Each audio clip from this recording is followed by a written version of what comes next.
Hello दोस्तों, आज हम अवकलन के अनुप्रयोग का एक अगला टॉपिक शुरू करने जा रहे हैं जिसका नाम है स्पर्श रेखा और अभिलंब, टेंजेंट एंड नॉर्मल। इसमें करना क्या होता है, देखिए इसी पे है स्पर्श रेखा और अभिलंब। इसमें कोई आपको, जैसे हमने पहला सवाल लिख दिया उससे पहले हम आप लोगों को कुछ बता देते हैं कि इसमें हम लोगों को सवाल कैसे हल करने हैं। मतलब हमसे पूछेगा कि स्पर्श रेखा का प्रवणता ज्ञात कीजिए या अभिलंब की क्या करिए, प्रवणता ज्ञात कीजिए। और प्रवणता के बारे में आप लोग क्लास 11th में पढ़े हुए हैं, उसके बारे में भी हम थोड़ा बता देते हैं। इसमें देगा क्या कि कोई वक्र दे देगा, मानिए कि वृत्त का वक्र दे दिया या परवलय का, अति परवलय का या दीर्घवृत्त का वक्र दे दिया। जैसे मान लीजिए कि यहाँ पे क्या कर देगा, वृत्त का वक्र दे दिया और कहेगा कि इस पे स्पर्श रेखा इसको क्या कर रही है, एक बिंदु पे एक सरल रेखा इसको क्या कर रही है, सॉरी स्पर्श या सर एक सरल रेखा इसको क्या कर रही है, वृत्त को स्पर्श कर रही है। तो कोई सरल रेखा किसी वृत्त को या किसी भी वक्र को स्पर्श करेगी तो उसको एक पॉइंट पे स्पर्श करेगी और उस पॉइंट का मान भी हमको दे देगा। जैसे यहाँ पे दिया कि x बराबर 4 पर स्पर्श कर रही है। तो इस सरल रेखा की प्रवणता ज्ञात कीजिए। प्रवणता को m से प्रदर्शित करते थे और m इक्वल टू क्या होता है, tan थीटा होता है। ठीक है, और हम लोग 11 में पढ़े हैं, यदि कोई सरल रेखा धन x अक्ष से थीटा कोण बनाए, यदि कोई सरल रेखा धन x अक्ष से थीटा कोण बनाए तो उसकी प्रवणता होती है इक्वल टू tan थीटा। तो वहां पर तो हम निर्देशांक ज्यामिति के माध्यम से निकालते थे प्रवणता, लेकिन यहाँ पे हम इस वक्र के सहायता से प्रवणता क्या करेंगे, ज्ञात करेंगे। इसमें क्या दिया रहेगा कि वक्र का समीकरण दिया रहेगा कि वक्र का समीकरण है क्या। जैसे यहाँ पे पहले सवाल में वक्र का समीकरण दिया हुआ है, तो इसका करते क्या है, हम वक्र का क्या करते हैं, अवकलन कर देते हैं। जिस भी देखिए x फंक्शन में दिया है, यदि थीटा में दिया रहेगा तो थीटा के सापेक्ष कर देंगे, यदि z में दिया रहेगा तो z के सापेक्ष कर देंगे। और क्या करते हैं, उस बिंदु से, जो बिंदु दिया हुआ है x बराबर 4 से, उस पर क्या करते हैं, गुजार देते हैं। तो हमको क्या ज्ञात हो जाती है, प्रवणता। और tan थीटा इक्वल टू होता है dy बाई dx या dx, x का मान जो भी होगा, जो भी मतलब जिस फंक्शन में दिया होगा उसके सापेक्ष हम अवकलन कर देंगे। अब tan थीटा का मान dy बाई dx क्यों होता है ये भी हम आपको बता देते हैं, और इसको बताने में पूरा 10 मिनट लग जाएगा। और 10 मिनट से आपकी ये पूरा आपके समझ में आएगा नहीं, उतना मतलब है भी नहीं। लेकिन आप लोग ध्यान रखिए, आप लोग 11th में पढ़े हैं इक्वल टू tan थीटा, और tan थीटा इक्वल टू होता है dy बाई dx। इसीलिए क्या करते हैं, हम जो दिया गया वक्र होता है उसका क्या करते हैं, अवकलन करते हैं। और अवकलन करने के बाद उस बिंदु से क्या करते हैं, गुजार देते हैं, तो उसकी हमको प्रवणता ज्ञात हो जाती है। अब सवाल लगाएंगे, सवाल लगाने का सब तरीका आसान है, बताएंगे तो आप लोगों को समझ में आएगा। मिटाने वाला यहीं पे रखेंगे। देखिए पहला सवाल, वक्र y equal to 3x to की पावर 4 माइनस 4x के x बराबर 4 पर स्पर्श रेखा की प्रवणता ज्ञात कीजिए। एक ये वक्र दिया है और इस वक्र के x बराबर 4 पे क्या कर रही है, वो सरल रेखा स्पर्श करके जा रही है। ठीक, मान लीजिए कि ऐसा कोई भी वक्र होगा, ऐसा कोई भी वक्र है और उसके x बराबर 4 पे ये एक सरल रेखा जा रही है जो यहाँ पे इसको स्पर्श कर रही है। तो इस सरल रेखा की प्रवणता हम पूछ रहा है आपसे। तो y बराबर दिया क्या है, 3x टू की पावर 4 माइनस 4x। तो हम क्या बताएं, जो वक्र का समीकरण दिया है उसका क्या करिए, x के सापेक्ष अवकलन कर दीजिए। तो dy बाई dx जब हम लोग करेंगे इसका, तो इसका मान कितना होगा, 3 चौको 12 x टू की पावर 3 और माइनस 4। और प्रवणता m ज्ञात करने के लिए m इक्वल टू होता है dy बाई dx और x बराबर 4। तो क्या करिए, इस समीकरण को x बराबर 4 से गुजार दीजिए। तो 12 और x का मान कितना रखेंगे, 4। तो 4 4 टू की पावर 3 और माइनस 4, 4 का क्यूब, 4 चौको 16 चौको 64, 12 गुणे 64 और माइनस 4। देखिए यहाँ पे गुणा करेंगे, 12 चौको 48 को 8 हासिल 4, 12 छक 72, 72 और 4 76 और माइनस 4। तो 68 में से इतना घटाएंगे तो कितना बचेगा, 6 7 6 4 764। इसकी क्या आ जाएगी, प्रवणता m। ठीक है, देख लीजिए ये सवाल आसान था। और इसीलिए हमने इसको बता दिया। और एकदम सब सवाल इसमें आसान ही होंगे, बस करना क्या है, वक्र दिया होगा, किस बिंदु पे स्पर्श कर रहा है वो भी दिया रहेगा, उसके स्पर्श रेखा की प्रवणता पूछेगा या अभिलंब रेखा की प्रवणता पूछेगा। अब अभिलंब रेखा की प्रवणता भी कैसे निकालते हैं, देखिए जब दो रेखाएं एक दूसरे के समांतर हों तो उनकी प्रवणताएं क्या होती है, सेम होती हैं। लेकिन जब दो रेखाएं एक दूसरे के लंबवत हैं तो उनकी प्रवणताओं का गुणनफल क्या होता है, -1 होता है। m1 × m2 इक्वल टू क्या होता है, -1। वो आगे अभिलंब के लिए काम करेगा इसलिए बता रहे हैं। यदि हमको m1 का पता और m2 का निकालना है तो m2 इक्वल टू क्या होगा, -1/m1। मतलब हमको यदि स्पर्श इसकी हमको पता है, इसका हमको पता है, इसके लंब रेखा की निकालना हो तो क्या कर देंगे, m2 equal to 1/m1 -1/m1 कर देंगे तो हमको अभिलंब रेखा की प्रवणता ज्ञात हो जाएगी। यही जो ज्ञात किए हैं 764, तो यदि इसी के लंब रेखा की प्रवणता ज्ञात करनी है तो -1/764 ये हो जाएगी इसकी प्रवणता। ठीक है, अब मिटा देते हैं, बताएंगे अभिलंब का आएगा तो उसमें जरूर बताएंगे, पहले ही बता दिया, अब इसको मिटा दे रहे हैं।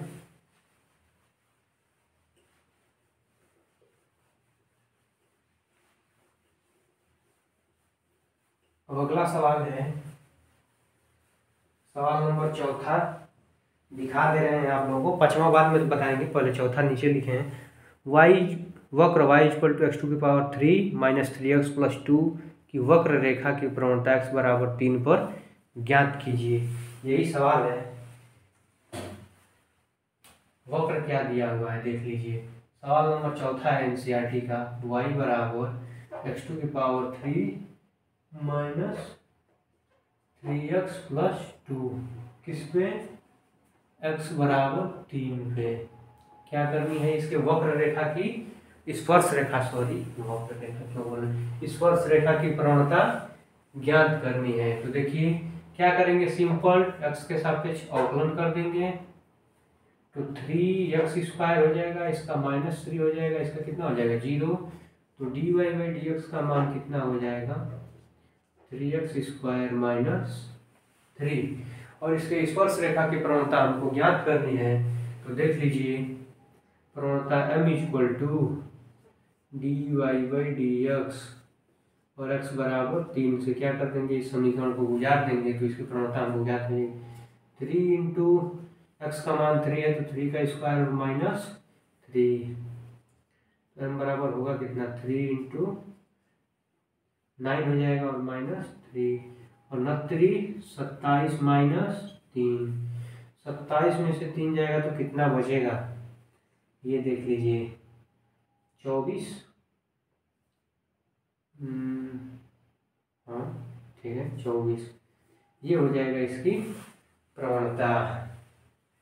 m है एकदम आसान। और लंब रेखा की कैसे निकालते हैं, जैसे इसके लंब रेखा की हमको प्रवणता निकालनी हो तो क्या बताए हैं, m2 = 1/m1। यदि इसको हम m1 मानेंगे तो m2 -1/m1, तो m2 = -1/27, ये हो जाएगी इसकी लंब रेखा की प्रवणता। ठीक है, अब इसको हम मिटा दे रहे हैं, अगला लंब रेखा ही है तो पहले उसके उसी पे स्पर्श रेखा की प्रवणता ज्ञात कर लेंगे और उसका क्या कर देंगे, -1 रख देंगे नीचे m1 को, तो क्या आ जाएगी लंब रेखा की प्रवणता। देखिए सवाल नंबर 5, x का अलग फंक्शन दिया है, y का अलग दिया है, तो भी आसान ही है। देखिए हम dy/dx ज्ञात कर लेंगे, बता भी देंगे कैसे। x = a cos⁴ y = a sin⁴ के थीटा = π/4 पर अभिलंब की प्रवणता ज्ञात कीजिए। तो पहले स्पर्श रेखा की प्रवणता ज्ञात करेंगे और अभिलंब की अपने आप भी ज्ञात हो जाएगी। देखिए एनसीईआरटी का सवाल नंबर 5 है, x = a cos⁴ और कामा y = a sin⁴ के थीटा =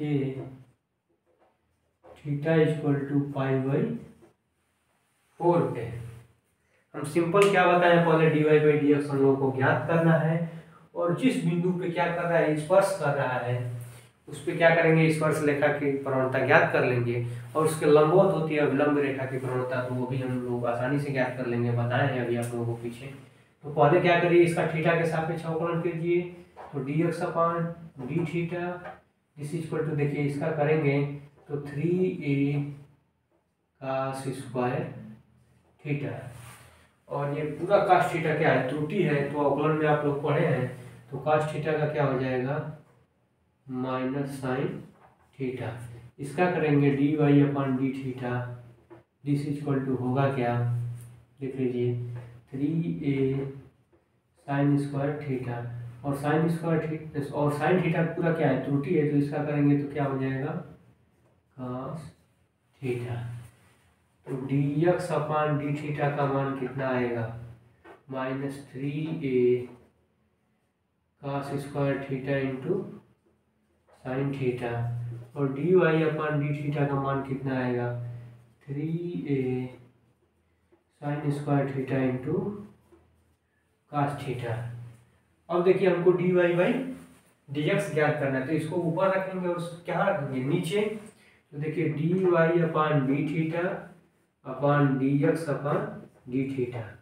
तो dy अपान डी थीटा का मान कितना है 3a sine square theta into cos theta upon dx upon d theta नीचे रखेंगे तो माइनस 3a, ये सब हम अवकलन में बता चुके हैं, cos square theta into sine theta, इसलिए डायरेक्ट लिख रहे हैं। तो एक एक चीज़ एकदम एक एक पॉइंट हम अवकलन में बताकर करते थे ये सब चीज़ें, लेकिन अब हम लोग बहुत आगे बढ़ चुके हैं तो ये बताने की जरूरत नहीं है। यहाँ पे डी थीटा से डी थीटा कट जाएगा तो dx अपान dy बचेगा, और यही हमको ज्ञात करना था। यहाँ पे देखिए 3a से 3a कट गया, cos स्क्वायर से cos थीटा कट गया, एक साइन से ही यहाँ पे एक साइन कट गया, तो बचा क्या dy upon dx equal to बचा का, ये ध्यान दीजिए sine theta upon cos theta तो माइनस cos थीटा, और इसका मान sine theta upon cos theta क्या होता है माइनस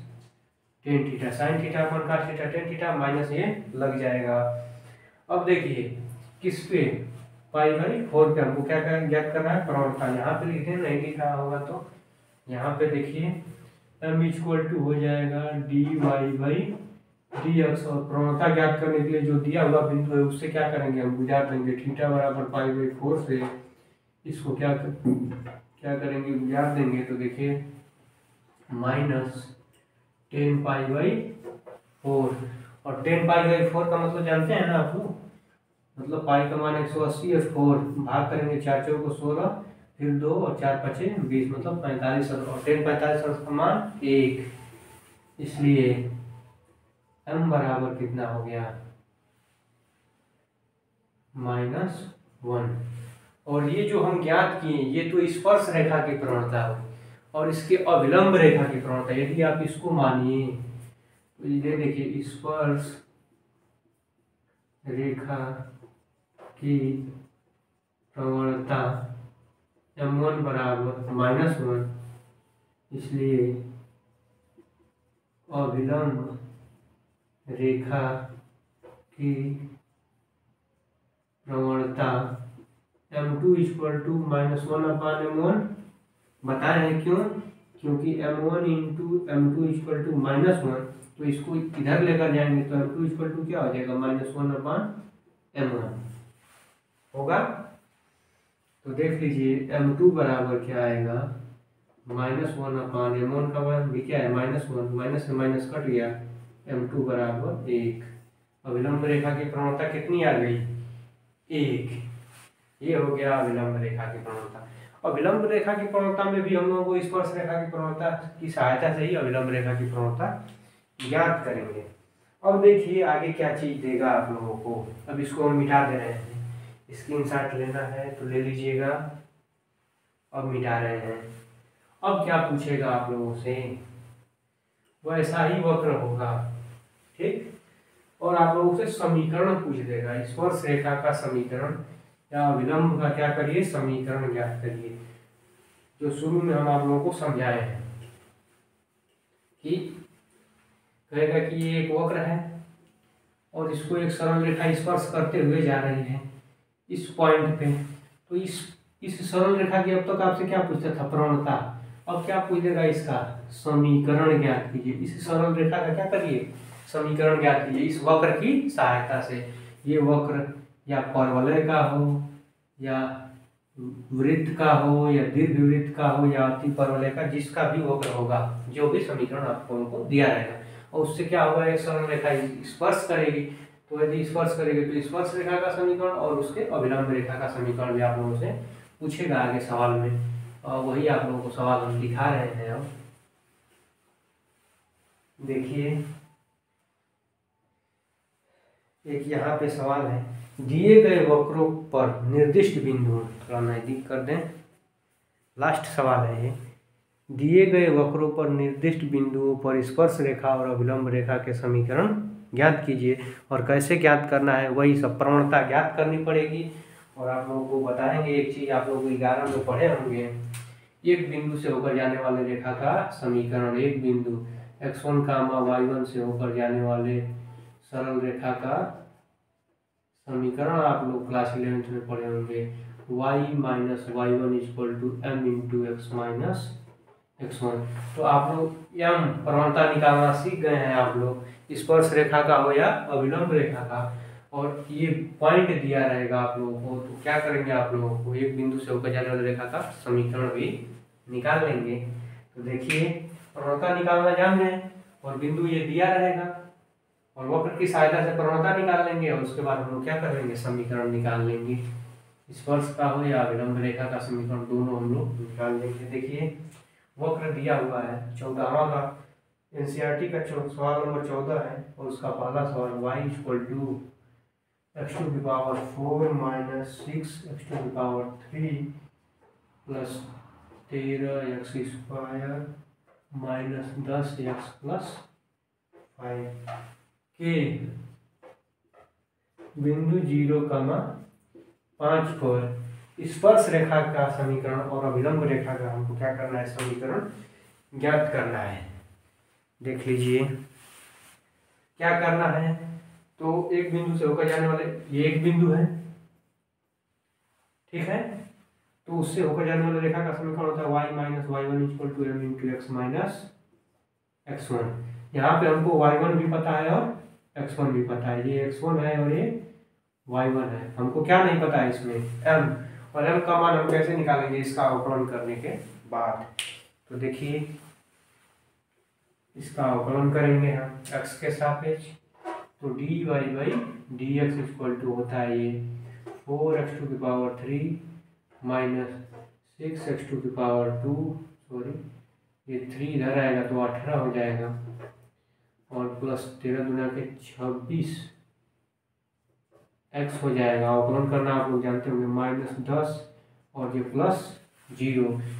अब हमको dy बाई dx ज्ञात हो गया, और इसकी प्रवणता हम ज्ञात करनी है। तो क्या करेंगे, उस बिंदु से हम गुजार देंगे, तो m equal to dy by dx, और ये बिंदु है 0,5 से इसको गुजार देंगे। तो यहाँ पे देखिए, पूरे ये दाएं वाले पक्ष में x का फंक्शन है, और x का मान क्या रखना है हमको, 0, और y का मान क्या है 5। तो इधर तो y है नहीं, x का मान केवल रखेंगे। तो देखिए 4 इंटू 0, 3 घात करें या कुछ भी करें, देखिए माइनस 18 इंटू 0 का स्क्वायर और प्लस 26 इंटू 0 और माइनस 10, ये पूरा क्या हो जाएगा 0, ये क्या बचेगा केवल 10। तो m इक्वल टू कितना आएगा, माइनस 10, ठीक है। तो स्पर्श रेखा का समीकरण, अब यहाँ पे स्पर्श रेखा का समीकरण बिंदु 0,5 पर, बिंदु 0,5 पर स्पर्श रेखा का समीकरण y minus y1 this equal to m into x minus x1। y minus y1 का मान क्या है 5, m का मान क्या है माइनस 10, x माइनस x1 का मान क्या है 0, y minus 5 this equal to, यहाँ पे क्या हो जाएगा माइनस 10x, और इसमें 0 में गुणा हुआ था 0। तो समीकरण क्या होगा फाइनली, देख लीजिए 10x, ये इसको इधर लाएंगे तो 10x प्लस y, और 5 को इधर लेके जाएंगे बराबर 5। ये हो गया इसके स्पर्श रेखा का समीकरण। अब इधर देख लीजिए, अभिलंब रेखा का समीकरण आप लोगों को दिख रहा है ना, एकदम सही है। देखिए यहाँ पे, तो अभी अभिलंब रेखा की प्रवणता M2 इक्वल टू क्या होगा, 1/-1/M1। तो M1 क्या है, ये है, इसको M मानिए या M1 मानिए। तो M2 बराबर हो जाएगा -1/M1 का मान क्या है, -10, तो ये कट जाएगा, तो M2 बराबर क्या हो जाएगा, -1/10। इसलिए अभिलंब रेखा का समीकरण, अभी ये क्या था, स्पर्श रेखा का समीकरण, और ये क्या होगा, अभिलंब रेखा का समीकरण। y-y1 this is equal to M2 into x minus x1। तो y-y1 का मान क्या है, 5, m का मान क्या है, 1/M2 का मान कितना है, 1/10, और x माइनस x1 का मान क्या है, 0 दिख रहा होगा, 0। तो y-5 इंटू 1/10 इंटू x, इसका इधर गुणा करा दीजिए 10 का, तो 10y-50 बराबर x, और इस x को हम इधर ला दें तो कितना होगा, 10y-x बराबर 50। ये हो गया अभिलंब रेखा का समीकरण। तो इसी प्रकार इस प्रश्नावली में पूरे सवाल यही है, ज़्यादा सवाल नहीं बता रहे, 2 ही सवाल, 2-4 सवाल आप लोगों को बताएं, और अच्छी तरह से समझ में आ जाएगा तो आप लोग पूरा प्रश्नावली आप लोग हल कर लेंगे। यदि वीडियो अच्छा नहीं लगा हो तो डिसलाइक, और अच्छा लगा हो तो शेयर, सब्सक्राइब और लाइक जरूर करिएगा। जय हिंद, जय भारत, जय भीम। वीडियो यहीं पे हम समाप्त करते हैं।